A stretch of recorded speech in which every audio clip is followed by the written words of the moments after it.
plantear esencialmente algunos de los problemas que subsisten incluso más allá de los proyectos de ley que va a discutir esta comisión, recordándoles que en la Ley de Reparación Histórica se estableció la conformación de una comisión bicameral que va a darle un tratamiento exhaustivo a algo mucho más ambicioso, que es una reforma tributaria amplia, en la que miremos el problema desde la generalidad y no desde el parche individual a cada uno de los tributos. Y esta discusión, creo, es una discusión que nos debemos a lo largo del año que viene el Congreso Nacional y toda la sociedad argentina. Sabemos que hay impuestos que son distorsivos, sabemos que hay impuestos que son injustos, pero mucho más injustos que algunos impuestos es la realidad de una Argentina en donde 1 de cada 3 de nuestros compatriotas no tiene lo suficiente para llegar dignamente a fin de mes. Por eso es tan importante que en cualquier propuesta de rebaja impositiva nos acordemos que del otro lado de esa rebaja impositiva está la pérdida de recursos con las que el Estado Nacional pretende llegar a los que más lo necesitan. Y tratándose de este impuesto, el impuesto a las ganancias, y podríamos discutir si se tiene que llamar ganancias, a los réditos, al ingreso, esta es otra discusión también, lo que no nos podemos olvidar es que es un impuesto que alcanza alrededor del 8% de los empleados en relación de dependencia. Y por supuesto el 8% de ese grupo, el 8% que más ingresos tiene, ¿no? Y me parece que esto es importante fijarlo como arranque de la discusión, porque a todos nos gustaría bajar impuestos, pero sepamos que la consecuencia de bajar impuestos es quedarnos sin recursos para las políticas sociales que Argentina necesita y va a necesitar durante mucho tiempo para atender a los más vulnerables y los que están en situación mucho más preocupante que aquellos a los que vamos a beneficiar con esta rebaja del impuesto a las ganancias. Yo quería hacer una introducción, no quiero extenderme demasiado, pero esto también tiene que ver con la certidumbre, el establecimiento de reglas que no se estén modificando todo el tiempo. Y este es un impuesto que ustedes saben, tal como lo establece la Constitución. Bueno, acá tienen la historia, empezó como impuesto a los réditos, después de algunos intentos en el año 32, se estableció como impuesto a las ganancias en el año 73, y surge la facultad de legislar un impuesto directo a las ganancias a partir del artículo 75 de la Constitución Nacional, que en su inciso 2 dice esto que ponemos ahí en pantalla. Corresponde al Congreso imponer contribuciones directas por tiempo determinado. Recordemos entonces que el impuesto a las ganancias es un impuesto que tiene plazo, que se va venciendo y que conforme se vence se va renovando. Las últimas prórrogas del 85 en adelante son esta lista de leyes. La última ley vigente es una ley del 2009, la 26.545, que vence el 31 de diciembre del 2019.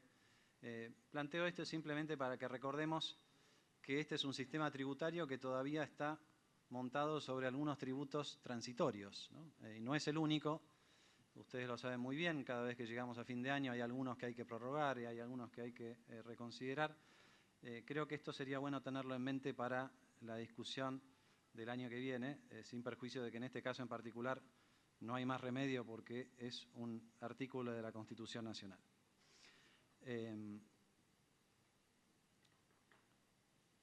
Primera cuestión entonces. La segunda cuestión es el destino de la recaudación.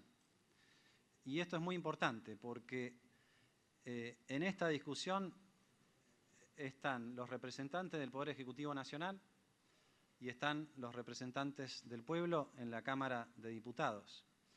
Pero faltan los convidados de piedra, que son aquellos que comparten los recursos de este impuesto y de otros impuestos, que son los gobernadores de las distintas provincias, quienes reciben a través de la coparticipación los recursos de este impuesto a las ganancias y también quienes dejan de percibir cualquier decisión que tomemos nosotros, que tomen ustedes, como consecuencia de rebajas impositivas.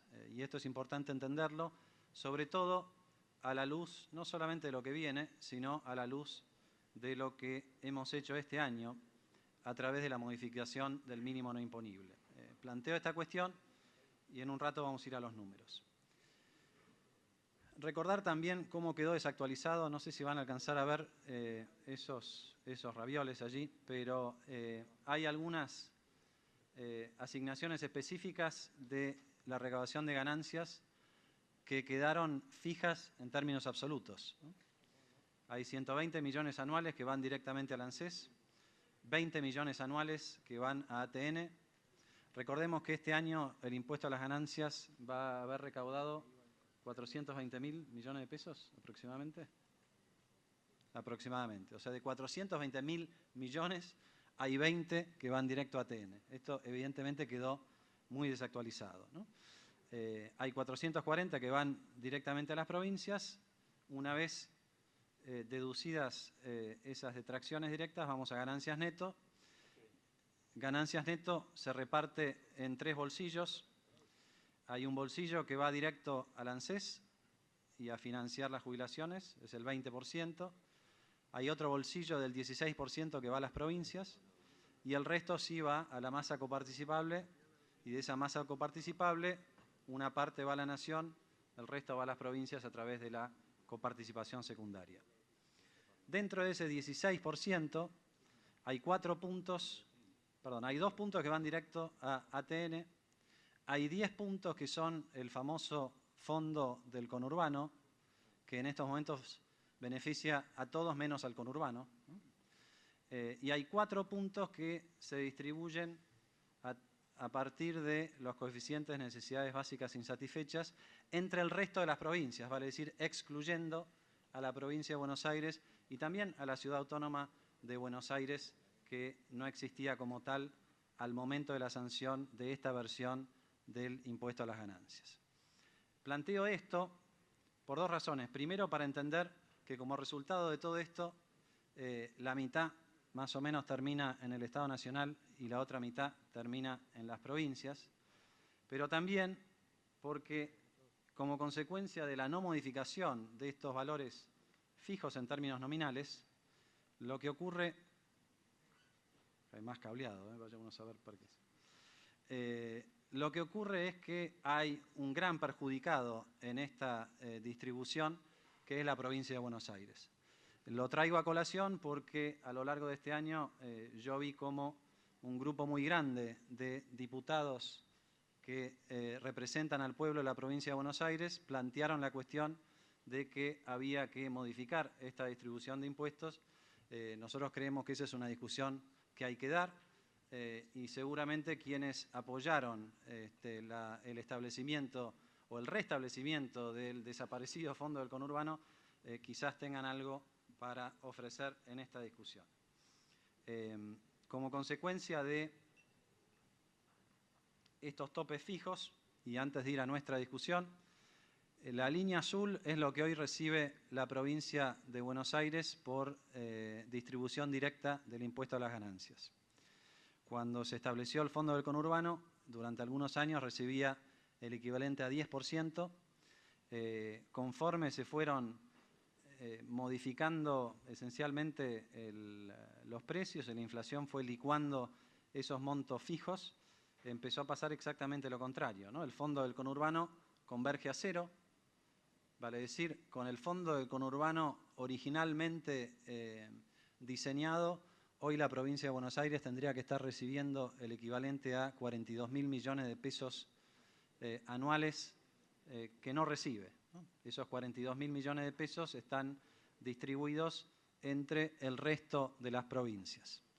No es un momento para tener esta discusión, o quizás sí, pero en todo caso no podría dejar este recinto sin plantear esta y otras cuestiones, porque me parece que si vamos a tener la discusión, creo que hay que tenerla, sobre todo en los casos más extremos de distorsión a los que nos ha ido llevando la combinación de la historia y de la no modificación de alguna de estas cuestiones.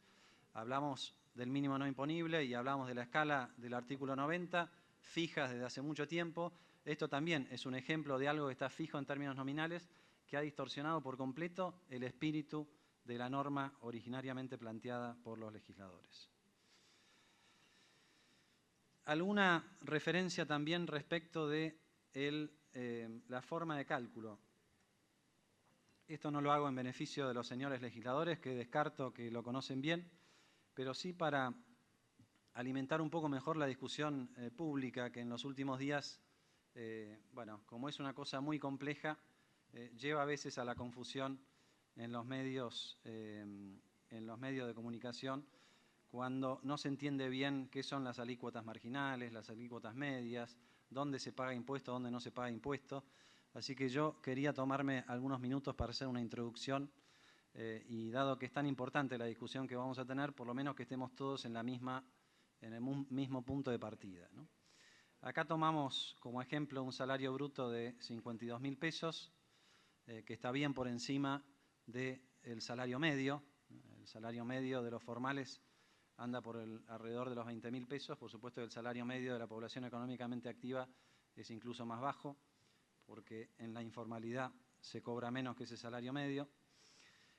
Un salario bruto de 52.000 pesos, lo ven en la segunda barra, implica una obligación impositiva por parte del empleador, de este empleado formal, equivalente a 13.000 pesos, en este caso, que son las contribuciones patronales.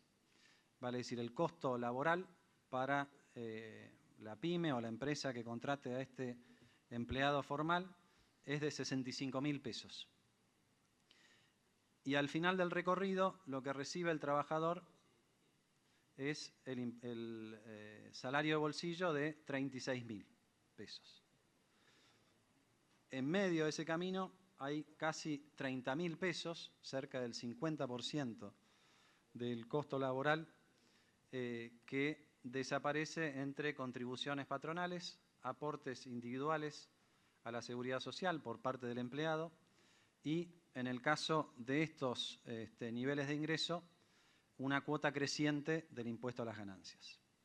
¿Por qué planteo esto? Porque habitualmente en la discusión, cuando se dice el impuesto al trabajo, el salario no es ganancia, recordemos que la carga tributaria sobre el hecho imponible que es un empleo formal excede largamente la discusión de hoy. No estoy diciendo nada más que lo obvio, pero sepamos que es así, efectivamente.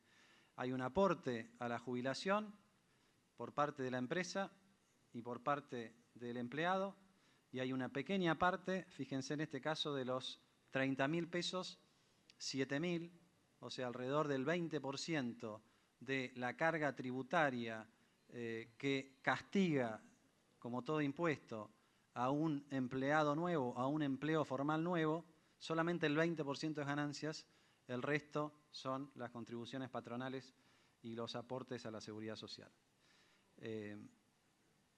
Para asegurarnos de que estamos discutiendo lo mismo, otra reflexión que me permite este cuadro. No se paga ganancias por el componente de aporte jubilatorio, ¿no? Digo, porque a veces en la discusión dicen, los jubilados le cobran 2 veces, le cobran cuando era activo y después, yo sé, Diego, que vos lo entendés, pero no, planteemos la discusión porque es muy fácil hacer, sobre todo en los medios, demagogia con alguna de estas cuestiones, y me parece que acá tenemos que mirar los números bien finitos y entender dónde estamos parados y asegurarnos de que discutimos lo mismo cada vez que nos referimos a los mismos conceptos. Entonces, no se pagó ganancias por este componente, se pagó ganancias sobre el neto, que es ese porcentaje que se aplica en este caso sobre el neto, y la diferencia entre neto y bolsillo es el impuesto a las ganancias. Estos son valores de hoy. Para un sueldo bruto de 52.000 pesos, el impuesto a las ganancias es de 7.000, vale decir 13,6% de alícuota efectiva. Esto también es importante recordar porque se dice muy alegremente que porque la alícuota marginal con la escala de hoy empieza en niveles de salario relativamente bajos en la escala, se llega a la conclusión de que todo el mundo paga 35% de impuesto a las ganancias. Esto no es así, ¿no? Y ahora lo vamos a explicar. Insistiendo con el punto anterior, acá simplemente lo que estamos mostrando, no sé si se ve bien en el cuadro, es la escala de ingresos entre 0 y 70.000, la carga tributaria sobre los empleados formales, sobre los empleados que ganan hasta 30.000 pesos, toda la carga son aportes patronales y aportes individuales. Recién a partir del nivel del mínimo no imponible empieza a jugar esa área verde y además también empieza a suceder a partir de los 60.000 pesos. Ustedes recordarán que hay un tope a los aportes de la seguridad social del individuo, con lo cual da lo mismo que el individuo gane 63.000 o gane 500.000, el aporte que va a hacer es un aporte fijo de 6.600 pesos en el caso del aporte jubilatorio, ya sea que gane 63.000 o que gane 500.000. Esto creo también es una distorsión que hay que recordar al momento de legislar. Son tasas marginales que caen violentamente para los tramos más altos de la distribución del ingreso. Yo creo que esto es algo que en algún momento va a haber que atender. No lo estamos planteando ahora, pero creo que en algún momento hay que atenderlo. Brevemente, y discúlpenme si esto es demasiado obvio, pero creo que nos tenemos que tomar 2 minutos de este gráfico para entender lo que yo decía antes. La semana pasada escuchaba a un periodista que se quejaba de que... Axel, después les vamos a mandar la presentación, así que así no tienen que estar sacando fotos, que además siempre salen mal las fotos, ¿viste? Salen todas movidas y cuando llegás a bajarlas no... Bueno, por eso digo. Escuchaba un periodista que decía, claro, un periodista que decía, el pobre tipo que gana 25.000 pesos le cobran 35% de impuesto a las ganancias. Falso de toda falsedad, ¿no? Una cosa es las tasas efectivas, que como ven, el gran problema que tiene la escala actual es que uno o bien no paga ganancias o bien casi con certeza paga la alícuota máxima. Pero la diferencia entre la alícuota máxima marginal y la efectiva es cómo se van conformando los tramos de la escala en función del mínimo no imponible. Todo repercute a lo largo de los ingresos. Entonces, para el individuo que gana alrededor de 30.000 pesos por mes de salario bruto, de salario neto, perdón, la tasa efectiva es del 5%, aun cuando la tasa marginal está en el 30%. Esto es una obviedad, me da un poco de vergüenza decirlo, pero creo que es importante que todos lo entendamos, porque lo que circula a veces en la discusión es esta cosa tan confusa de creer. Yo escuchaba por ahí alguno que decía, bueno, pero el empresario paga una tasa que es del 35% y el empleado paga la misma tasa. No, no es así. El empleado que paga la tasa del 35% es porque gana, no sé, más de 300.000 o más de 500.000 pesos, porque es la única manera que la marginal finalmente converja a la media, ¿no? Entonces esto que es, da un poco de vergüenza decirlo, creo que es importante entenderlo. Cuando estamos hablando de carga tributaria, no es la marginal, es la media o la efectiva. Y acá está lo que hacía yo referencia antes. Si a la escala de ganancias la desplazamos por un monto equivalente al aporte individual, que es el 11% para las jubilaciones, un 3% para el PAMI y un 3% para la obra social. Son 17% para el trabajador que gane, así gane el salario mínimo o así gane cualquier salario hasta 63.000. ¿Qué pasa a partir del límite? Acá estamos tomando, hoy es 63.000 por la movilidad, pero el promedio del año es un poquito menos de 60.000. Como a partir de ese tope ya no se incrementa más el aporte individual en función del salario, efectivamente lo que ocurre es baja la tasa marginal del salario para los tramos más altos.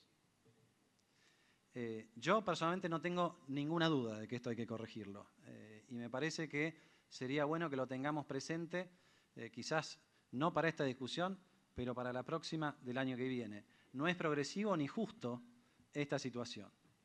estamos hablando de 250.000 empleos, 250.000 personas, que por supuesto son las que ganan más de 60.000 pesos, que tienen esta ventaja tributaria de, a partir de este nivel, les baja violentamente la tasa marginal. 11 puntos si no tenemos en cuenta el aporte al PAMI y el aporte a la obra social. Vamos a hacer una breve puesta en lugar de dónde estamos con la recaudación reciente y no tan reciente del impuesto.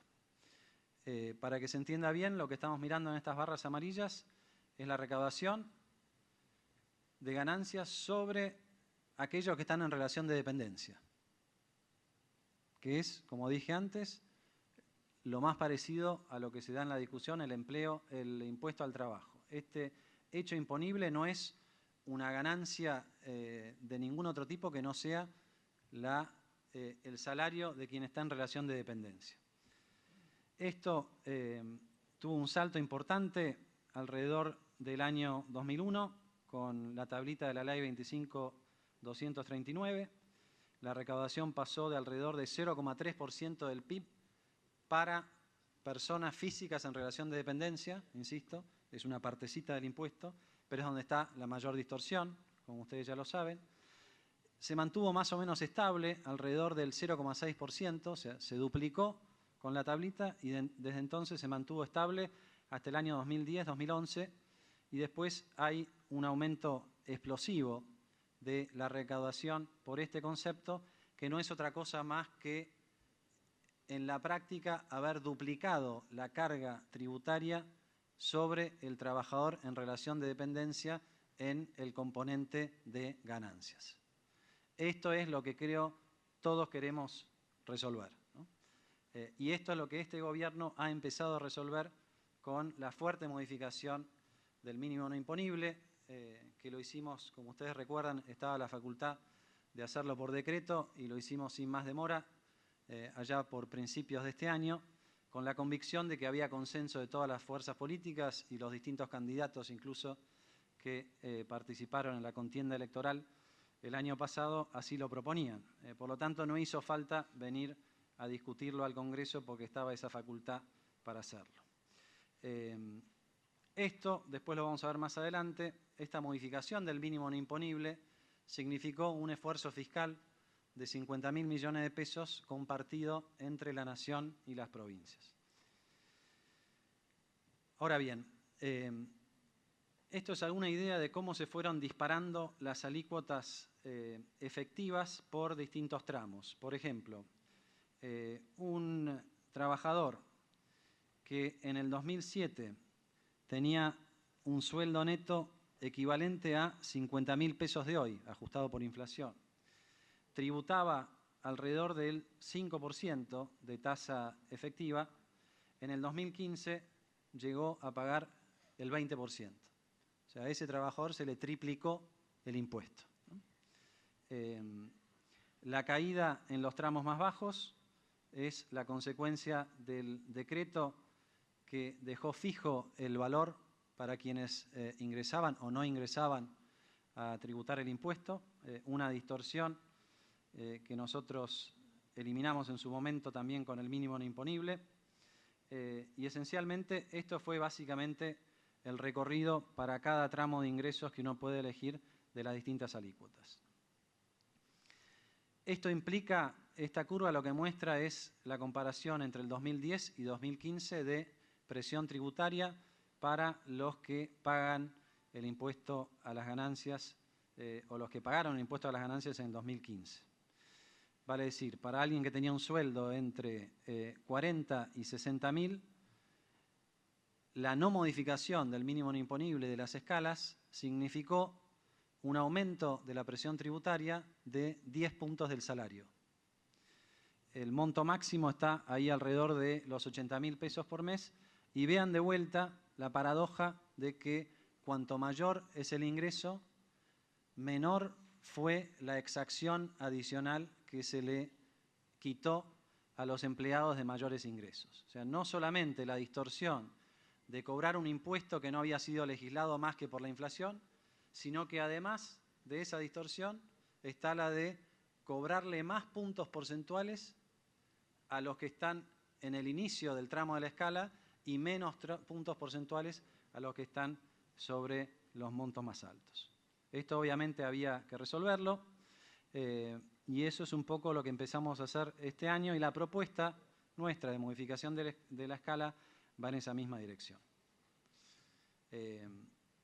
¿Alguna idea de órdenes de magnitud para que recordemos bien que lo que estamos tratando acá es la presión tributaria para los afortunados que tienen un empleo formal y que ganan muy por encima de la media con ese empleo formal?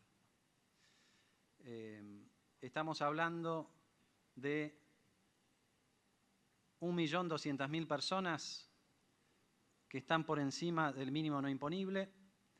El mínimo no imponible de por sí es un concepto que habría que volver a reclasificar porque hay tantos mínimos imponibles como situación familiar de cada empleado en relación de dependencia. Por lo tanto, no podemos hablar de el mínimo no imponible, porque están las deducciones y a veces está la confusión de cuando hay, yo me acuerdo en la última discusión el año pasado, cuando aparecía la deducción de los 32.000 o 35.000 pesos, que es una deducción anual, que es uno de los componentes de todas las deducciones, se llegaba a la conclusión de que ese era el mínimo no imponible mensual, ¿no? Es bastante más complejo el esquema, pero cuando uno mira la situación de cada contribuyente, el mínimo no imponible promedio del año 2016 es del orden de los 29.500 pesos. Hay 1.200.000 personas que están por encima de eso. De ese 1.200.000 personas, la gran mayoría está alcanzada por una tasa efectiva de menos del 10%, 893.000. Y si bien hay 535.000 personas alcanzadas por la tasa marginal máxima del 35%, eso igual no modifica fuertemente las tasas efectivas que en su gran mayoría están por debajo del 10%. Es más, hay solamente 72.000 personas que en el año 2016, en su condición de empleados en relación de dependencia, van a pagar una alícuota efectiva de más del 20%. Cuando lo miramos gráficamente en pesos y vamos acumulando toda la población económicamente activa de 18 millones de personas en Argentina hoy, vemos que el 92% no está alcanzado por este impuesto, solamente el 8%, y ese 8% está, como pueden ver en este gráfico, muy amontonado hacia el tope de la escala máxima de ingresos. Si hacemos un zoom, efectivamente a partir de 91, 92 en porcentaje de la población económicamente activa, empiezan los pagos individuales y por supuesto que con excepción de algunos pagos muy grandes, la cosa está, como dijimos antes, muy concentrada en los tramos más altos. Bueno, esa es la introducción. Vamos ahora a ver qué es lo que hicimos en este año y después qué es lo que proponemos continuar. Como dije antes, lo repito, la idea de ir haciéndolo gradualmente atiende no el deseo, sino la restricción presupuestaria del Gobierno Nacional y de las provincias. Este año hicimos la primera etapa, que fue el mínimo no imponible. Como les voy a mostrar en gráficos más adelante, van a ver que tenemos el mínimo no imponible casi el más alto de la región y uno de los más altos del mundo. Pero eso era la promesa de campaña que teníamos que cumplir y lo cumplimos. Después está la cuestión de las escalas. Y las escalas es la propuesta del proyecto oficial, es ir modificando las escalas para estirarlas, ¿no? Gradualmente a lo largo de los próximos 3 años. Pero antes de ir a las escalas, una breve explicación. Se incrementó fuertemente el mínimo no imponible, dependiendo de la situación familiar del empleado en cuestión que querramos ver. En algunos casos ese mínimo imponible casi que se duplicó y se eliminó la exención basada en el salario bruto del 2013, que realmente era una anomalía, era una distorsión que no existía en ningún otro sistema tributario del mundo. Alguien que en el 2013 ganaba menos de 15.000 pesos, pero que hoy, por alguna razón, gana 200.000, 300.000, o que el año pasado ganaba 200.000, 300.000, no hubiera pagado impuesto a las ganancias solamente porque hace 2 años ganaba menos que 15.000. Eso, criterio de justicia, no existía allí tampoco. Como consecuencia de esta modificación, acá está gráficamente lo que sucedió con las escalas y con el impuesto efectivamente cobrado. Acá estamos incluyendo el 17% del importe individual y el resto es ganancias en su tasa efectiva. Vale decir, la línea púrpura era el esquema original del 2015, la línea azul es el esquema del 2016, solamente habiendo modificado el mínimo no imponible. Primera reflexión acá. Al tocar el mínimo no imponible, afectamos la carga tributaria de todos, no solamente de los que están en el inicio de la escala, a quienes quisiéramos evitarles el pago del impuesto, sino que eso se va trasladando a lo largo de toda la escala para los tramos más altos, ¿no? Entonces, cualquier modificación del mínimo no imponible es una reducción del impuesto a las ganancias para los que más ganan. Esto también tengámoslo en cuenta, porque es fantástico tratar de aliviar en la escala más baja, pero sepamos que cada uno de esos alivios repercute sobre un alivio quizás no deseado en la escala más alta. Con la modificación solamente del mínimo no imponible, tuvimos esta fuerte caída en la carga tributaria y fíjense que la línea púrpura tenía un leve sesgo regresivo, ¿no? Donde caía la presión tributaria a medida que aumentaba el salario. Nosotros tenemos ahora un esquema que se parece más a lo que debe ser, una leve pendiente positiva. Para todos aquellos que se vieron beneficiados por la modificación del mínimo no imponible, aún después de las paritarias, el cálculo que hacemos nosotros es que tuvo una mejora de salario bolsillo en promedio del 8% para los trabajadores en relación de dependencia formal. O sea, además de la paritaria de cada sector, dependiendo por supuesto de los salarios de cada sector y depende mucho de cada sindicato, hay muchos sindicatos cuyos afiliados prácticamente no pagan impuesto a las ganancias, pero en algunos casos que sí pagan, significó una mejora de bolsillo del 8% del salario, solamente tocando una de las variables que es el mínimo no imponible. Acá está la contracara y por eso apelamos a la responsabilidad de los señores legisladores de no olvidarse que a cada rebaja de impuestos implica una caída en los recursos disponibles para la Administración Nacional, pero también para las provincias. Acá tenemos la evolución de la recaudación en términos reales. El total sin ganancias, los impuestos, la recaudación impositiva viene cayendo alrededor del 6% en términos reales, pero vean lo que es ganancias. Ganancias ha tenido una caída en términos reales este año que no se explica sino por la modificación del mínimo no imponible de alrededor del 22%.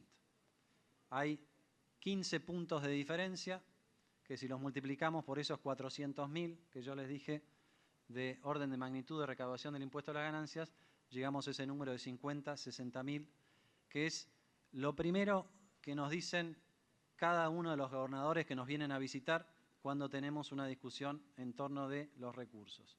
Se nos está cayendo la recaudación. ¿Por qué? Bueno, por varias razones, pero en particular en este caso porque la modificación del impuesto a las ganancias, que era una promesa a través del mínimo imponible, que era algo que teníamos que hacer, tuvo su correlato en una caída importante en la recaudación de la nación y de las provincias, habida cuenta de que este es un impuesto coparticipable. Por eso, antes de proponer lo que le propusimos al Congreso de la Nación, tuvimos un acuerdo con gobernadores de todas las provincias. Y acordamos que el costo fiscal de cualquier alivio en ganancias para el año 2017 iba a estar alrededor de los 30.000 millones de pesos. Así como fue 50.000 millones este año, la propuesta era para el año que viene 30.000 millones y hubo un acuerdo entre los ministros de Economía de cada una de las provincias, después ratificado por lo menos de palabra por los gobernadores, de que esto era lo que podíamos financiar nación y provincias de cara al año que viene. Y esto es efectivamente el cálculo que nosotros incluimos en el presupuesto. Cuando vinimos a presentar el presupuesto dijimos que había 3 normas adicionales que debían discutirse con referencia al presupuesto. Una de ellas era esta, el impuesto a las ganancias, o la rebaja del impuesto a las ganancias. Otra era la de los superpoderes, que también tiene, si mal no recuerdo, media sanción, o ya fue aprobada por completo. ¿Media? Falta el Senado. Ok.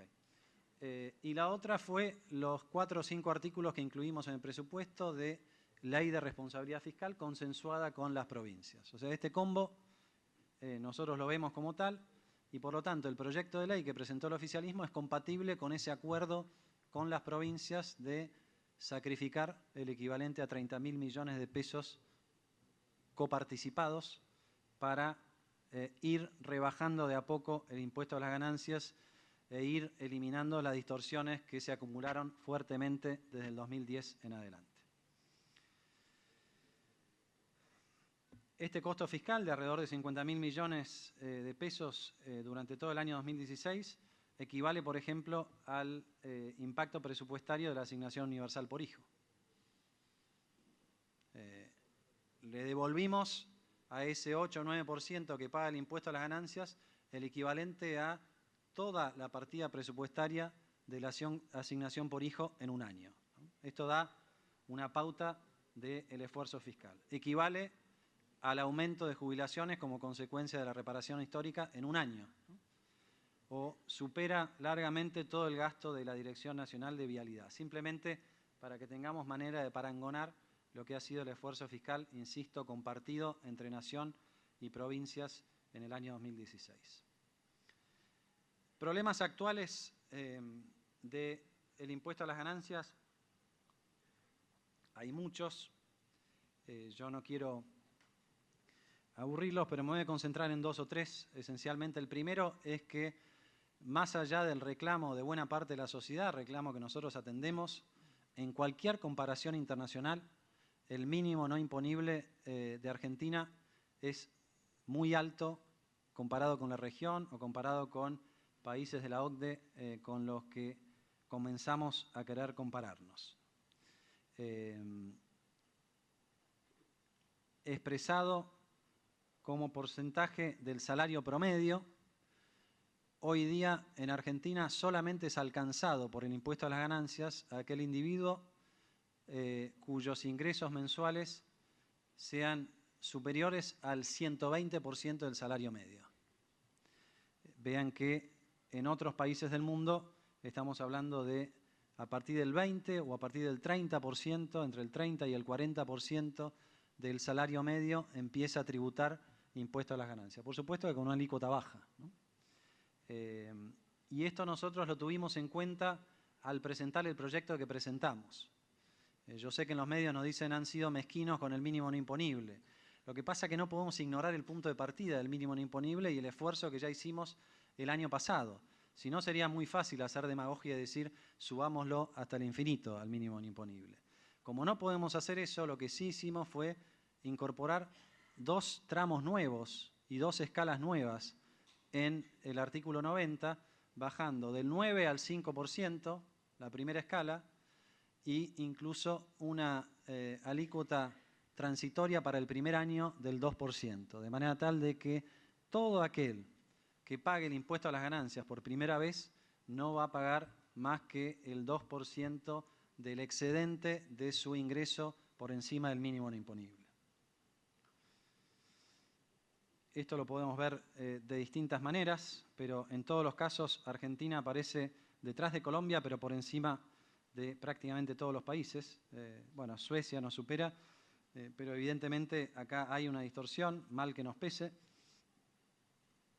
Respecto de la recaudación de ganancias a personas físicas como porcentaje del PIB, esto incluye relación de dependencia y aquellos que no están en relación de dependencia.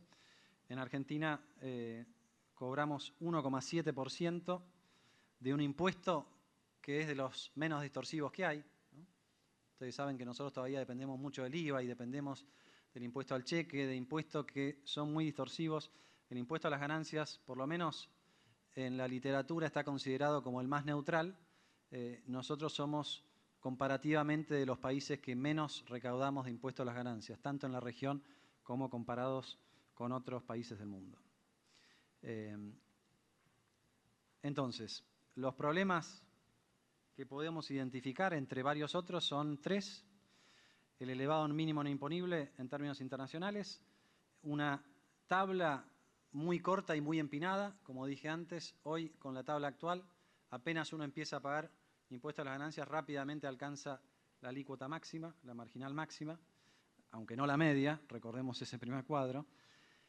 Y después las deducciones por cargas de familia, que nosotros lo planteamos para empezar a tener esta discusión, ¿no? Pareciera ser que hay cierto anacronismo en el planteo de las cargas de familia, que responden a una configuración familiar prácticamente del siglo pasado, donde se premia al cónyuge inactivo, pero no se toma en cuenta los avances del último tiempo. Por ejemplo, una unión civil que debiera tener en todo caso el mismo derecho no recibe la deducción por cónyuge que sí se recibe en el caso del matrimonio original. Entonces, nosotros queríamos que el Congreso comenzara a discutir estas cuestiones, ¿no? Porque además de que tienen un impacto muy distorsivo, también implican exenciones importantes y pérdidas de recursos que podrían ser utilizados de mejor manera. La propuesta nuestra establece el estiramiento de la tabla de alícuota a lo largo de los próximos 3 años. Proponemos una tabla para el 2017, otra para el 2018 y otra para el 2019. Y después hacemos los cálculos en valores constantes de hoy, tomando en cuenta las metas de inflación de los próximos 3 años. Eliminamos algunas deducciones, como dije antes, que parecen obsoletas y que en gran medida ya están reemplazadas por la red de seguridad social. El concepto de, por ejemplo, adulto a cargo, creo que hay que repensarlo una vez que ya se alcanzó una cobertura previsional tan alta como la que se alcanzó en los últimos años, y esto hay que decirlo, es un logro del gobierno anterior. La asignación por hijo, que no existía, que el gobierno anterior aprobó por decreto, infelizmente, porque había tantos proyectos de ley de la oposición que así lo promovían, y que este gobierno del ingeniero Macri extendió a más beneficiarios, también es un elemento que no existía cuando en 1973 se estableció deducciones por hijo inactivo, por nieto, por bisnieto, por yerno, por nuera, ¿no? Nos olvidamos que eso existe hoy en la configuración del impuesto a las ganancias, y nos parece que es un momento para comenzar a discutir estas cuestiones también. Y como dije antes, establecemos una alícuota baja nueva del 5% y una reducida para quienes pagan el impuesto por primera vez del 2%. Como consecuencia de nuestra propuesta, continuamos con el cuadro que yo les había mostrado en la primera parte, llegando al 2015. Tomen la línea que ustedes quieran tomar, tomemos de vuelta la línea verde, que fue la que tomé la otra vez. Esa suba de alrededor del 5% en el 2007 al 20% en el 2015. Por modificación del mínimo imponible, bajó 5 puntos este año, del 20 al 15, y la propuesta nuestra esencialmente lo lleva al nivel en el que se encontraba en el 2010-2011. O sea, esta es básicamente la filosofía de este proyecto. De a poco ir devolviéndole lo que el fisco se llevó, sobre todo en el último mandato presidencial, desde el 2010-2011 en adelante. ¿Nos gustaría llegar a una etapa previa antes de la tablita? Sí, por supuesto nos gustaría. ¿Están los recursos para hacerlo? No todavía. ¿Está el compromiso para, discutiéndolo entre todos y atendiendo a la restricción presupuestaria, hacerla? Este gobierno tiene ese compromiso. En algunos casos la presión de ganancias cae casi 1/3, y más también, ¿no? A 1/3, o sea, cae 2/3, del 20% alrededor del 7% en algunos casos. ¿Cómo está concentrada esa mejora? Esa mejora está concentrada como uno quiere, está concentrada en los tramos de ingresos que empiezan a pagar el impuesto a las ganancias. Para todos ellos, sobre todo los que están entre 25.000 y 60.000 pesos por mes, que, como dije antes, comparando con el promedio, con el salario promedio mensual, son buenos salarios comparados contra el promedio. A todos ellos, en esos tramos, la propuesta oficial le estaría recortando su obligación tributaria solamente en el 2016 alrededor de un 30%, en el 2017, perdón. Y después también, por supuesto, en 2018 y 2019. ¿Cómo quedaría la baja alícuota inicial? La baja alícuota inicial, que era del 9% y que ya era una de las más bajas del mundo, pasa a ser ahora sí, con el 2%, a ser la más baja del mundo, ¿no?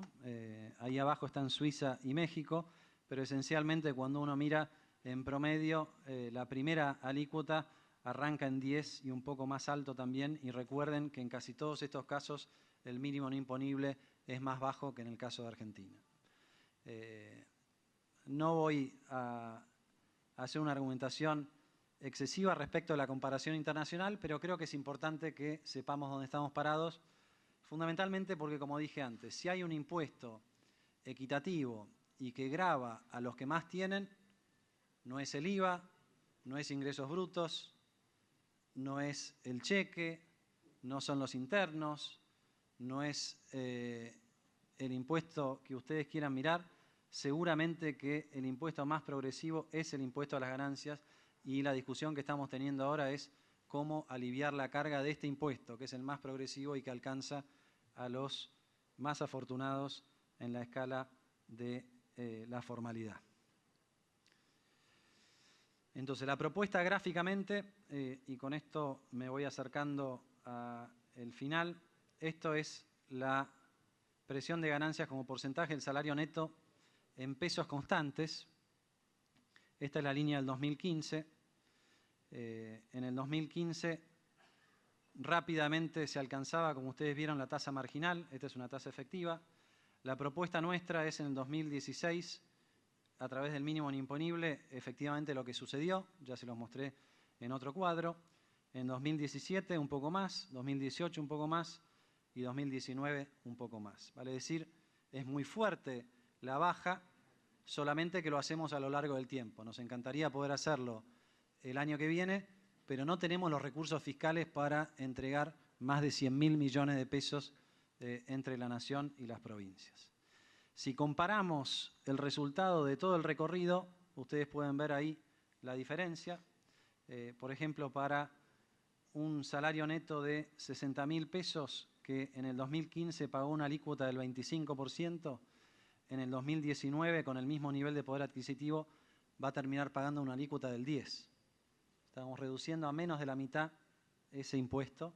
Nos gustaría que fuera aún menos, pero entendemos que es un sacrificio bastante importante. Y solamente como comparación también es interesante ver horizontalmente. En el 2015, en valores de hoy, todo aquel que ganara un poquito más de 30.000 pesos pagaba una alícuota superior al 10%. En el 2019 solamente va a pagar más del 10% quien tenga un salario neto superior a los 55.000 pesos. Nos corremos de 30 a 55.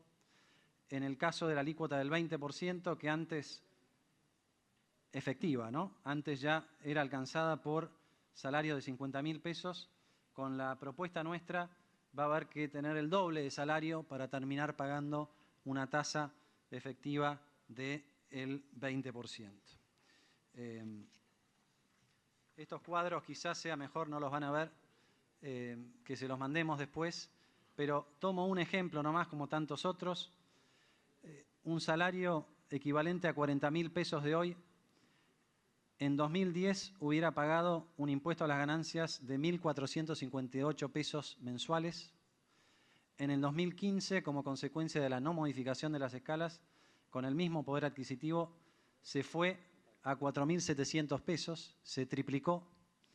Nosotros en el 2016 devolvimos 1.100 pesos, bajó de 4.685 a 3.570, solamente por la modificación del mínimo imponible, que como dije antes afecta a toda la escala, y ese sueldo a lo largo de los próximos 3 años va a terminar en 2019 pagando una alícuota, un impuesto a las ganancias mensual de 1.800 pesos, que es bastante parecido al punto de partida del 2010. Esencialmente, lo que decimos es, estamos para los tramos que hoy pagan impuesto a las ganancias, volviendo a la situación del 2010, y para todos aquellos que empiecen a pagar ganancias por primera vez, que esto también es una discusión que está en los medios, los montos son realmente muy bajos. Por ejemplo, 20 pesos por mes para los que empiecen a pagar ganancias por primera vez el año que viene, como consecuencia de un mínimo no imponible un poco más alto y una escala más baja de tramo de ganancias. Otros números que podría darles, por ejemplo, en el 2015, el 46% de quienes pagaron el impuesto a las ganancias estaban alcanzados por la alícuota marginal máxima. Con nuestra propuesta, en el 2019, solamente el 5% de quienes paguen impuesto a las ganancias van a estar alcanzados por la alícuota máxima del 35%, ¿no? De 46 a 35. Y en el 2019, el 93% de aquellos que estén alcanzados por el impuesto a las ganancias solamente van a pagar menos del 10%. Vale decir, el 93% de los que paguen van a pagar menos del 10%. Creemos que, dada la restricción fiscal, este es el mayor esfuerzo que podemos hacer y es un esfuerzo que, como ven ustedes en estos números, es sin ninguna duda progresivo, sin distorsiones en el medio, más allá de los topes que en algún momento va a haber que discutir.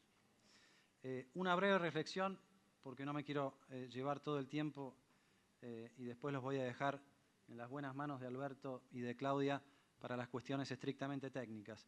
Pero como no hemos tenido que discutirlo todavía con ustedes, quiero hacer algunas reflexiones acerca de por qué la discusión de las deducciones es una deducción que tenemos que empezar a dar, ¿no? ¿Qué dice el artículo 23 del impuesto a las ganancias? Dice que en concepto de cargas de familia, las personas de existencia visible tendrán derecho a deducir de sus ganancias netas siempre que las personas que se indican sean residentes en el país, estén a cargo del contribuyente y no tengan en el año entradas netas superiores a pesos 42.318, cualquiera sea su origen y estén o no sujetas al impuesto.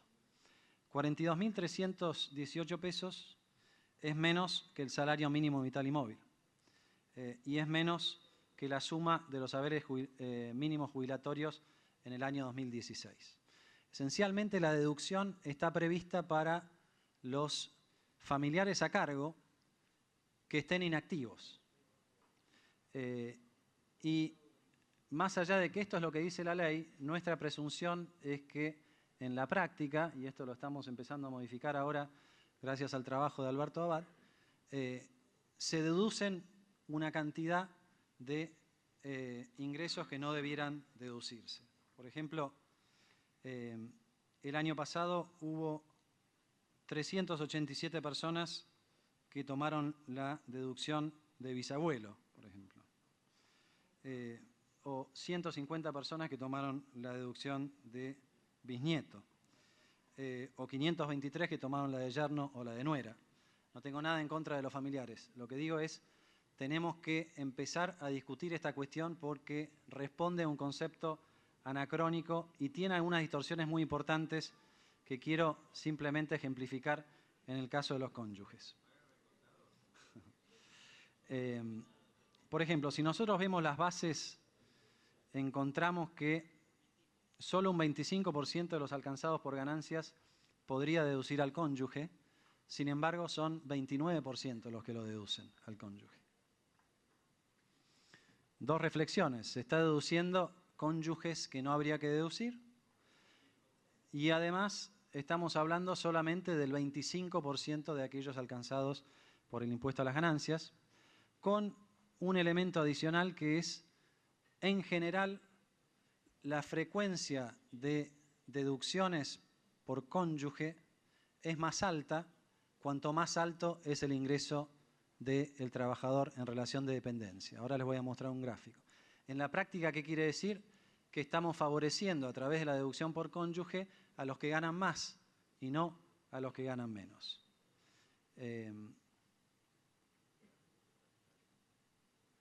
Quiero un ejemplo muy concreto de cómo opera esto por nivel de ingreso, ¿no? Imaginemos el caso de Ana, que es soltera, que gana 21.000 pesos y que tiene un ingreso disponible de bolsillo de 17.430 pesos. O el caso de Paula, que tiene un salario mayor de 39.000 pesos y por lo tanto paga algo de impuesto a las ganancias y tiene un ingreso neto de bolsillo de 29.000 pesos. Ahora ambas se casan. ¿Cómo cambia el salario? No lo dije yo eso. ¿Cómo cambia el salario de bolsillo? Ana, que tiene un ingreso inferior, no le alcanza la deducción para beneficiarse de esta situación nueva en su familia que se acaba de casar. Paula, en cambio, como tiene un salario mayor, se beneficia con la deducción plena. Entonces, las dos se casaron, las dos tuvieron el mismo evento familiar, pero premiamos a la que gana más en detrimento de la que gana menos. En otros países, esta deducción no está atada al nivel del ingreso, porque ustedes comprenderán que la deducción equivale a la tasa marginal máxima en términos de lo que se le devuelve de bolsillo. Yo, personalmente, y mi gobierno cree que esta es una discusión que hay que dar. Y si no la podemos dar ahora, démosla más adelante. No sé qué problemas tendremos cuando volvemos a nuestra casa, pero creo que hay que dar esta discusión. Y como le decía antes, la cantidad de cónyuges promedio declarados por contribuyente, vean que es mucho más alto en los tramos más altos del ingreso. Entonces, no solamente le devolvemos más a los que más tienen, sino que además son más entre los que más tienen que reclaman la deducción comparativamente con los tramos más bajos del ingreso. Bueno, la unión civil convivencial, ya lo dijimos, hay más ejemplos que podríamos mostrar.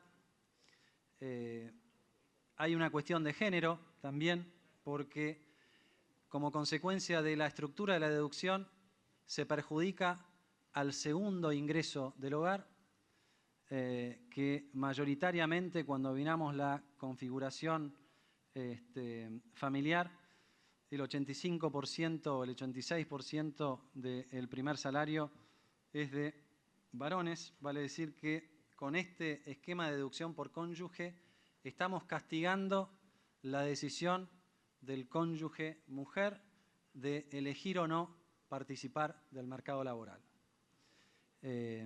Acá tenemos un ejemplo muy concreto del soltero que se casa y al casarse pasa a tener 1.160 pesos por mes adicionales, 0 en el caso de una unión civil.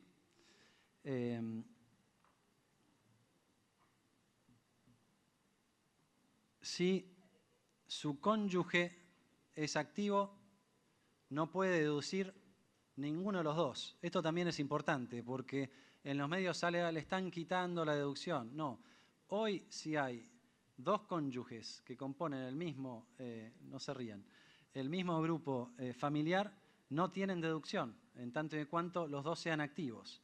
La deducción por cónyuge solamente es para el cónyuge inactivo del hogar al que le damos los 1.160 pesos. Vale decir que la decisión de ese segundo cónyuge, cuando tiene que elegir o no ingresar al mercado laboral, implica una desventaja respecto del primer cónyuge de alrededor de 2.300 pesos por mes.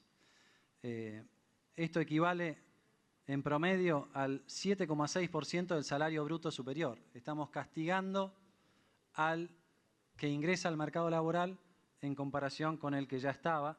Esto es una manera de verlo, dependiendo del nivel de ingreso.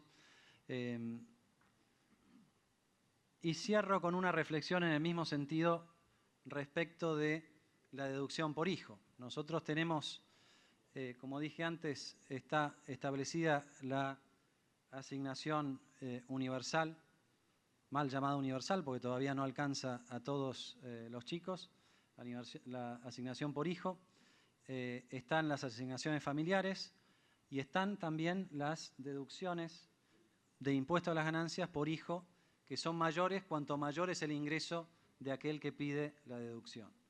Si esto lo mostramos gráficamente, en este caso una persona que gana 26.000 pesos, como consecuencia de la deducción por hijo, se le devuelven 192 pesos.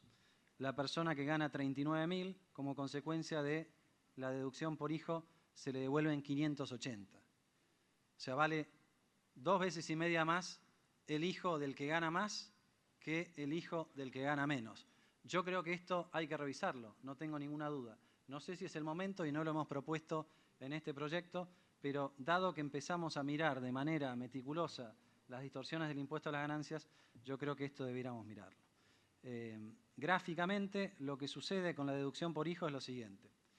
Asignaciones familiares con el esquema actual, que este gobierno, dicho sea de paso, duplicó en este año, con un ingreso por grupo familiar, es la línea celeste.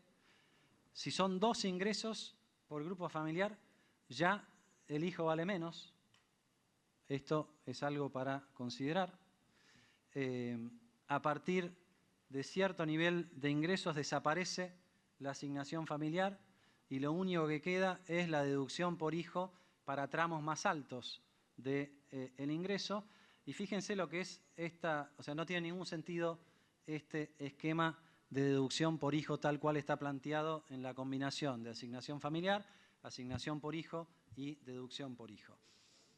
Quizás no tengamos tiempo para resolverlo ahora, pero no tengo ninguna duda de que esta es una asignatura pendiente que heredamos de, como dije antes, el anacronismo de la ley del 1973, no solamente para los hijos, sino también para los cónyuges y otros familiares a cargo. El costo de las deducciones por cónyuge, el costo fiscal alcanza los 5.500 millones de pesos, vale decir, estamos premiando al cónyuge inactivo y solamente al inactivo por un monto anual de 5.400 millones de pesos, de los cuales la mitad va a las provincias, por supuesto. Así que bueno, ahí termina esta introducción, que fue un poquito más larga de lo que yo hubiera imaginado. Les agradezco la paciencia.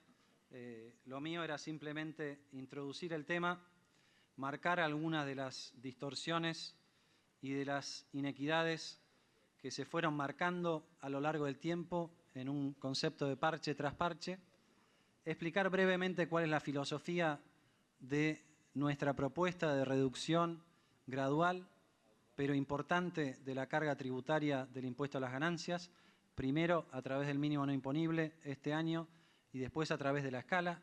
Son 50.000 millones de pesos este año, alrededor de 30.000 millones de pesos el año que viene y otros montos equivalentes en los años subsiguientes.